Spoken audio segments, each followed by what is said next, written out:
আমি এনেকুৱা কিছুমান কাম কৰিব লাগিব আমাৰ যিটো এটা খুব সুন্দৰ এটা অনুষ্ঠান আছে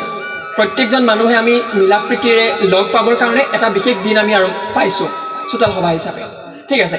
এই দিনটো আমি ইমান নাচ গান কৰিছো আনন্দ ফূৰ্তি কৰি আছো ঠিক কথা সকলো ভালে আছে কিন্তু সাংস্কৃতিক দিশটোত আমি অকল সাংস্কৃতিকভাৱে সহকি হলে নহব লগতে বৌদ্ধিক দিশটোতো আমি কি কৰিব লাগিব উন্নতি ঘটাব লাগিব বৌদ্ধিক দিশটো আমি কেনেকৈ উন্নতি ঘটাম আমি আজি ইয়াত নৃত্য কৰিছো গীত গাইছো কোনোবাই কবিতা আবৃত্তি কৰিছো সকলোবোৰ সাংস্কৃতিক আৰু কলাসুলভ এটা অভিব্যক্তি ঠিক আছে কিন্তু কথা হ'ল কি যে বৌদ্ধিক দিশৰ যিটো উত্তৰণ সেই উত্তৰণ আমাৰ কি হ'ব লাগিব কিতাপৰ পৰা আমি আৰম্ভ কৰিব লাগিব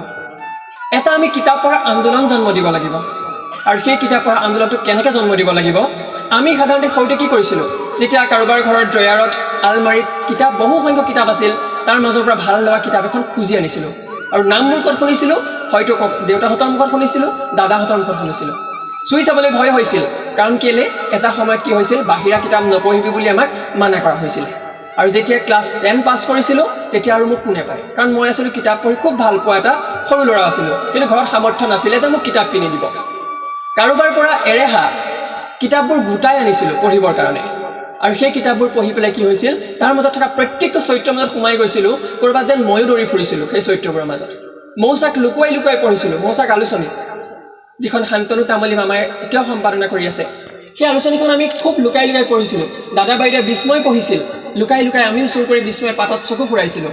কৃষ্ণটোৰ পঢ়িছিলোঁ ৰহস্য পঢ়িছিলোঁ গতিকে সেইবোৰৰ মাজত আমি নিজক বিচাৰি পাইছিলোঁ সেই সৰু সৰু সময়বোৰত কেতিয়াবা কিতাপৰ মাজত গণিতৰ কিতাপখন ডাঙৰ ভলিউমৰ থাকে সেই কিতাপৰ মাজত যেতিয়া বুঢ়ীয়াৰ সাধুখন লুকুৱাই পঢ়িছিলোঁ ঘৰত মায়ে মৰাৰ কথা মনত আছে মাৰিছিলে কিতাপৰ মাজত কিয় বাহিৰা কিতাপ সোমাই পঢ়িবি কিন্তু তাৰ পিছত মোৰ অবাধ স্বাধীনতা আজি তাৰিখলৈ বিভিন্ন ধৰণৰ কিতাপ বিভিন্ন প্ৰকাৰৰ কিতাপ পঢ়িবলৈ সুবিধা পালোঁ গতিকে চানাৱালা দোকানীসকলে যেতিয়া কিতাপ বিকিছিলে চানা বিকিছিলে সেই চানাত যিখন কাগজ থাকে চানাখিনি খাই লোৱাৰ পিছত সেই কাগজখন পঢ়ি চোৱাৰো কিন্তু মানসতা আছিলে আমাৰ বহুসকলে চাগে তেনেকুৱা কাম কৰিছিলে কাৰণ এটা সময়ত কিতাপ পঢ়াৰ প্ৰতি মানুহৰ এটা চেতনা আছিলে সেই চেতনাটো আজিও আছে কিন্তু আমি তাক কি কৰিব লাগিব উৎকৰ্ষ সাধন কৰিব লাগিব সৰু সৰু আমাৰ মইনা মইনীসকলৰ কাৰণে খুব উৎকৃষ্টতম কিতাপ আছে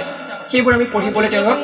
আখৰত হাতটো লগাই দিব লাগিব এবাৰ যদি কিতাপৰ নিচা লাগি যায় সেই নিচা কিন্তু কোনেও আঁতৰাব নোৱাৰে আৰু সেই নিচাই কি কৰিব আমাক বৌদ্ধিকভাৱে সবল কৰি তুলিব এতিয়া মোৰ আগ্ৰহটো আছিল এনেকুৱা ধৰণৰ যে আমি যিহেতু চোতাল সভাত সন্মিলিত হয়েই 15 দিনৰ মূৰে মূৰে এটা খুব ভাল এটা অনুষ্ঠান কৈ শেষ কৰিব নোৱাৰা এটা মানে মোৰ অভিব্যক্তি গতিকে এই অনুষ্ঠানটোৰ সৈতে আমি কিতাপক কেনেকৈ জড়িত কৰিব পাৰিম প্ৰথম কথা হ'ব আমি প্ৰত্যেকেই কিতাপ পঢ়িব লাগিব আৰু সেই কিতাপবোৰ হ'ব লাগিব কেনেকুৱা নিজস্ব ৰুচি সম্পন্ন তুমি কি কিতাপ পঢ়ি ভাল পোৱা কি লাগিলে সৰু ল'ৰা ছোৱালীৰ কাৰণে বুঢ়ীয়াৰ সাধুখনেই হওক বা ইছপৰ সাধুৱেই হওক বা যিকোনো এটা কাহিনীও হ'ব পাৰে সেই কাহিনীটো কবিতা গীত নৃত্য যেনেকৈ উপস্থাপন কৰিছে সেই পঢ়া কিতাপখনৰ সম্পৰ্কটো তেওঁ আমাৰ এই চোতাল সভাত আপোনালোকৰ চোতাল সভাত তেওঁ বক্তব্য ৰাখিব পাৰে যাতে সেই কিতাপখনৰ সম্পৰ্কত তেওঁ কৈ দিয়াৰ লগে লগে কিতাপখনৰ বিষয়ত আপোনালোক সকলোৰে আমাৰ বিশেষকৈ আগ্ৰহ জন্ম হ'ব তেতিয়া আমি কিতাপখন পঢ়িব পাৰিম সেইটো হৈছে প্ৰথম কথা দ্বিতীয় কথা হ'ল কি সাৰ্বজনীন বিকাশ কেনেকৈ হ'ব মই আজি এখন কিতাপ পঢ়িছোঁ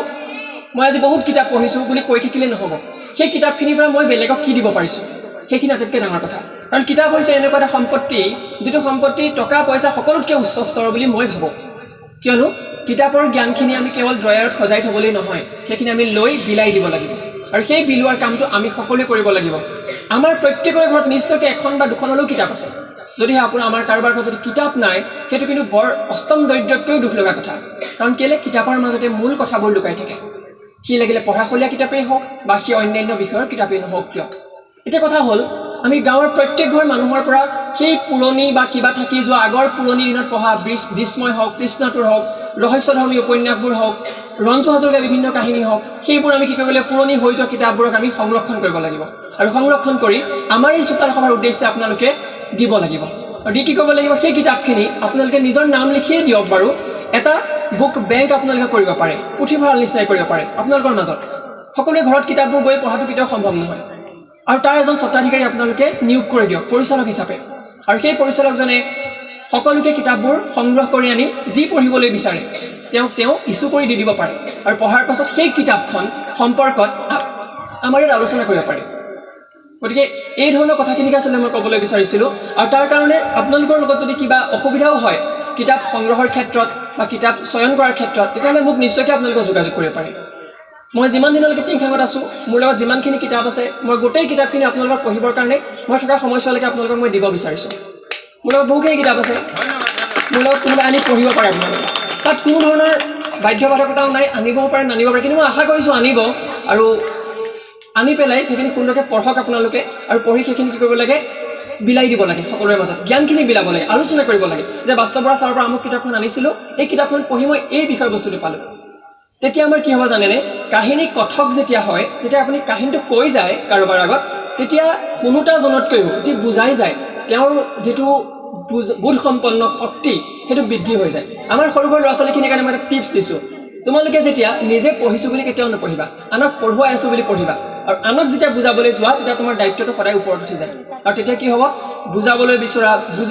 বুজি নোপোৱা টান বিষয়বস্তু এটা কি হ'ব পাৰে তাৎক্ষণিকভাৱে সহজ হৈ পৰিব পাৰে গতিকে সেইখিনি কাম তোমালোকে কৰা